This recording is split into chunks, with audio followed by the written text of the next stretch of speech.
We travel not to escape life, but for life not to escape us. I packed my backpack a few months ago and traveled to the other half of the world, to Australia.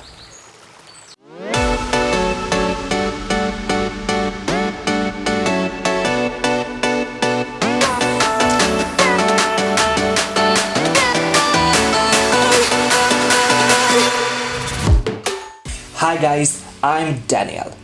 Are you planning to travel to Australia? In the previous video, I talked about Sydney, and in this one, I will share my crazy experiences in Queensland and in the Northern Territories. What it's like to swim with a turtle or sleep in a tent right in the middle of the continent. Watch this video and find out.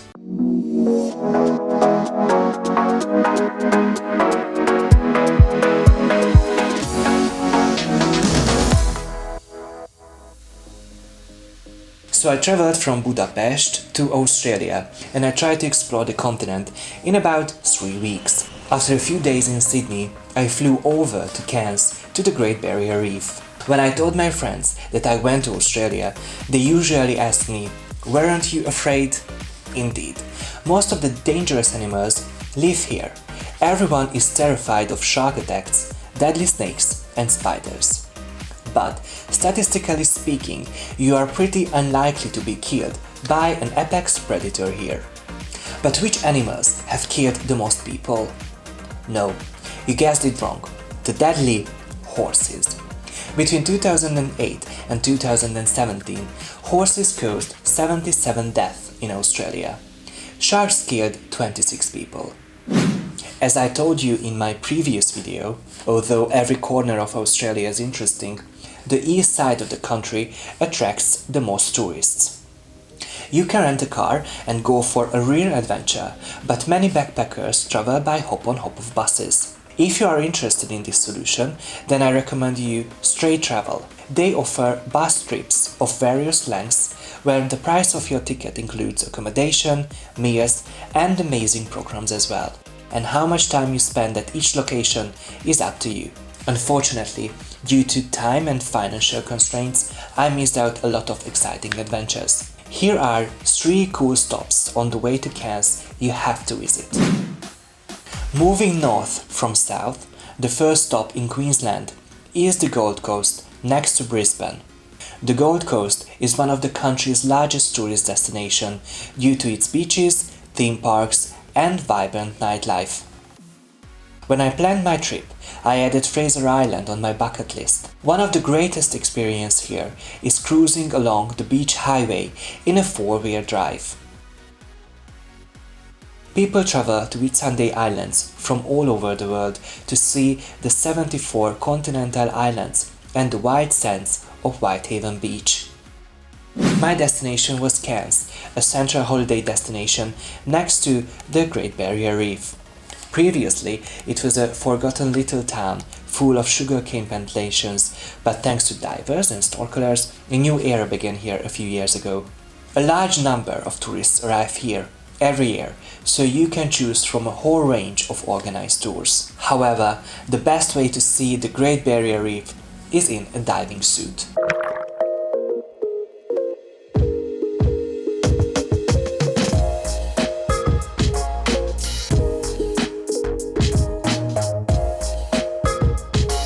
If you want to become a certified scuba diver, you have to get a certification. You need to learn the basic principles of scuba diving in a classroom. You need to develop the basic scuba skills in a pool, and you have to make 4 open water dives with your instructor. I started my diving course back in Hungary and I finished it in Australia by making my 4 open water dives there.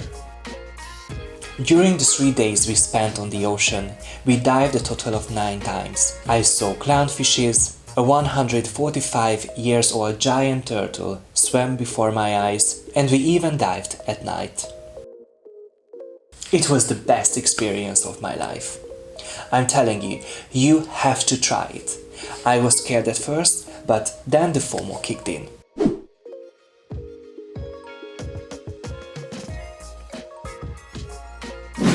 If you think of Australia, probably the kangaroos and the koalas come to your mind. Luckily, I was able to see both from extremely close.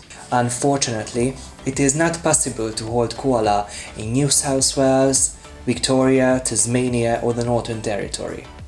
Queensland, however, offers the widest range of zoos and wildlife parks with hands-on koala encounters. If you are in Cairns, be sure to visit Kuranda Koala Gardens. Getting here is an extraordinary journey through the World Heritage Rainforest, whether you choose the Skyrail or the Kuranda Scenic Railway. Side note, many people think that koalas are bears, even though they are not. Like kangaroos, they are marsupials. They only eat eucalyptus leaves, and as their diet is quite low in nutritional value, they sleep most of the time. You can see kangaroos up close in several parts of the country. You can even feed them in the reserves, but don't expect them to jump you around. Because of the heat of the sun, they mostly lay in the shade and active early in the morning and late afternoon. But if you are lucky, you can make a selfie with them. By the way, did you know that selfie is an Australian word? Australians cut everything short. For example, Aussie means Australian and Barbie is barbecue. There are more than 10,000 beaches in Australia and almost another 1,000 on its uninhabited islands. Yet in North Queensland you will find a few where you can swim. The main reason for this is that swimming in the ocean is really dangerous here. For example, the sting of the cube jellyfish can be fatal. In some places, nets stretched in the water provide protection against this, but other jellyfishes, which are also dangerous, are not kept away by the net. So if you want to swim, head to the pool. Do you recognize this man? He is Paul Hogan, who played Crocodile Dundee, the famous crocodile hunter in the 1986 film. And if we are talking about dangerous animals again, he is an expert on crocodiles. But don't worry, not just crocodiles eat humans, but humans also eat crocodiles. Or you can even taste emu or kangaroo meat. Since Cairns is a tourist destination, there are plenty of companies offering one-day tours in the area. So if you want more adrenaline, take a walk in the Daintree Rainforest, the world's oldest living rainforest, and swim in waterfalls and springs. After Cairns and the Great Barrier Reef, my journey led to the center of the country, to the Uluru. Uluru is a witness mountain or island mountain, and this UNESCO World Heritage Site is one of Australia's most recognizable natural landmarks. Aboriginals have been living on these lands since the beginning, and for the Anangu people, it's a sacred site. It's like temples to us. If you say in the middle of nowhere, you probably think of this place. The nearest major city, Alice Springs, is 460 kilometers away, and there are really not many attractions, so most of the tourists come here just for one night. I wanted to come here anyway, so when I landed, the guide was waiting for me in an SUV and took me to our campsite. I put my stuff in my tent and we set off to explore the Red Mountains. After we discovered the Katatuna rock formations, in the evening we watched the sunset with a glass of champagne, and then we had a 1000-star dinner under the open sky.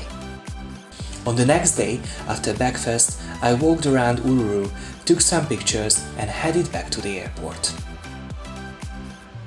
It was a special experience for me, but I fully understand those who want to skip this part of the country. The 20 days I spent in Australia were one of the most beautiful experiences of my life and worth every penny. It was not a cheap trip, and I definitely learned how to save money while traveling. I will share my tips with you. And don't be afraid to travel alone. There are plenty of backpackers just like you, and even if you are traveling alone, you won't be lonely. If you are planning your trip, download my travel plan from the link below. I hope you enjoyed my travelogue. If so, smash the like button. I already know what my next destination will be, so don't miss out on the next video. Subscribe to my channel. You will also find me on Facebook and Instagram. Oh, and don't forget to watch some of my recommended videos. Bye!